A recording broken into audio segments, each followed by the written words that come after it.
con un arma en la mano, no fue para robar riquezas a otros pueblos, no fue para conquistar tierras, no fue para esclavizar, para asesinar, para bombardear y acabar a otro pueblo. Fue para darle libertad a todo el pueblo de Sudamérica. Y así quedó en la historia. Y así seguirá siendo por los años y los siglos por venir. Por eso que digo, llevamos la fuerza bíblica de Moisés, de David, de nuestro Señor Jesucristo. La Virgen María está con nosotros todos los días, poniendo su manto protector sobre este pueblo. Dios con nosotros, ¿quién en contra? Nadie. Nadie. Se los aseguro. Conseguimos el camino correcto. Continuemos. Nosotros hoy podemos observar cómo se intenta mancillar la venezolanidad, cómo se expresa el odio contra los venezolanos y las venezolanas, cómo se promovió ese odio. Hoy en la madrugada, a la 1 de la mañana, recibimos a 199 migrantes venezolanos y los rescatamos de las cárceles donde estaban secuestrados en Texas. Los rescatamos, los liberamos y ahora se los entregamos a su familia.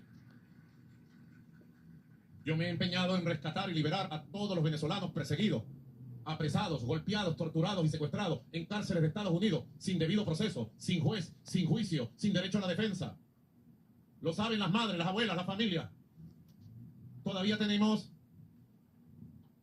creo que 238, Delcy. Dícese que hay 238 venezolanos secuestrados en cárceles de campos de concentración de El Salvador. Una semana después de haber sido llevados y lanzados en campos de concentración, ni el gobierno de Estados Unidos, ni Nayib Bukele han publicado la lista de a quienes tienen secuestrado en El Salvador. ¿Cómo se llama eso? Justicia, derechos humanos, democracia.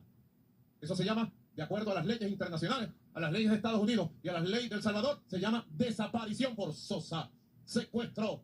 Yo le hago un llamado a Volker Turk, alto comisionado de derechos humanos de la ONU. Le hago un llamado al secretario general de la ONU, Antonio Gutiérrez, que interpongan sus acciones y sus buenos oficios para que aparezcan los venezolanos y las venezolanas que están desaparecidas de manera forzosa en El Salvador. Y esto es un ataque a la venezolanidad, es un ataque a la identidad venezolana. ¿Y quién pidió esta medida? ¿Quiénes salieron a apoyar esta barbaridad? Ustedes saben quién. La extrema derecha fascista. Crearon un relato durante meses, durante años. Crearon un relato de una banda criminal que fue enfrentada y derrotada por nosotros en Venezuela, que se autodenominó el Tren de Aragua.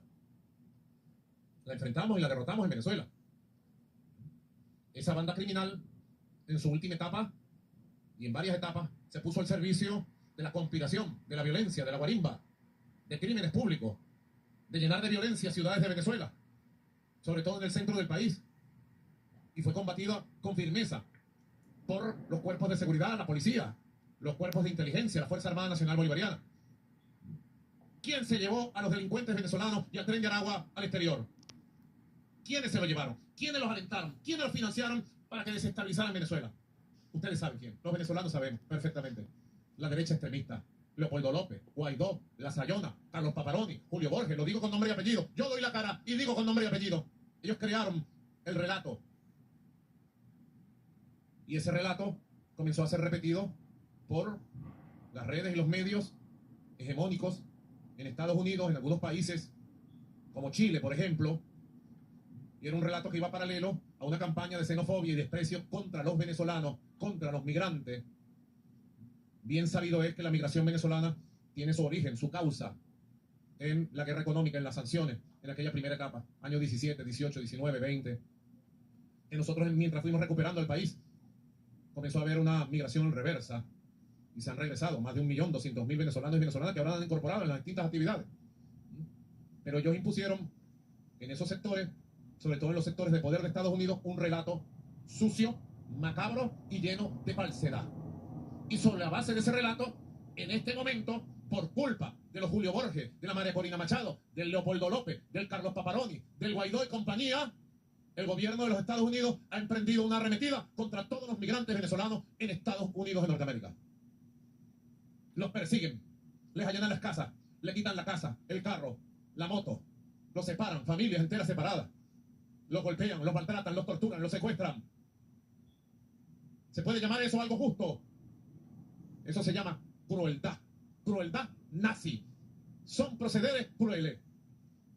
Y como yo vengo diciendo, y muchos medios de comunicación hoy por hoy en Estados Unidos y en el mundo también han dicho, solo recuerda a los métodos crueles y criminales de la Alemania nazi de Adolfo Hitler.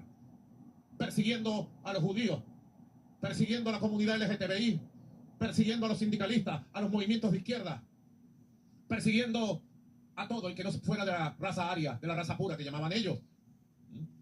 Lo mismo, el mismo odio, el mismo método de persecución, de crueldad, de tortura, de desapariciones forzadas. He conocido muchos, pero muchos testimonios de jóvenes venezolanos que creyeron eso del sueño americano y se fueron buscando el sueño americano y desde que llegaron consiguieron fue una pesadilla. Trabajo esclavo, persecución, discriminación y ahora cárcel sin haber cometido delitos, desaparición forzada con las peores dictaduras, tortura y ataque a la venezolanidad. Porque si algo nosotros tenemos que reivindicar, y yo reivindico aquí desde el Estado Bolívar en esta Expo Metal, Venezuela, nuestra nacionalidad y nuestro pueblo es un pueblo de valores, es un pueblo de honor, es un pueblo decente, honesto, trabajador, echado para adelante, es un pueblo forjado en los valores de Cristo Redentor.